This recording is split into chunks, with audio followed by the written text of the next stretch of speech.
43 лица побарале помош за семејно насилство на подрачјето на Куманово за изминатите 10 месеци, информира полицијата.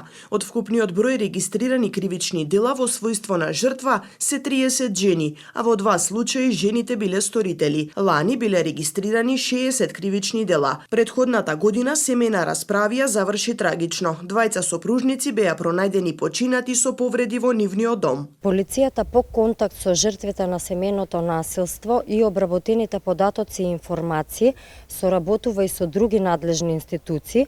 Исто така се известува Центарот за социјални работи заради обезбедување на соодветна заштита и иницирање на судска заштита од насилникот и привремени мерки. Ги охрабруваме сите жртви на семејно насилство да пријават на 192 или во најблиската полициска станица. Секторот за внатрешни работи Куманово дава приоритет на овие пријави за семејно насилство и се преземаат сите мерки за заштита на жртвите. Североистокот до пред 2 месеци немаше советувалиште за жените и деца жртви на насилство. Истото засега функционира само во Куманово, иако плановите се да се прошири за регионот. До сега помош побарале 6 жени.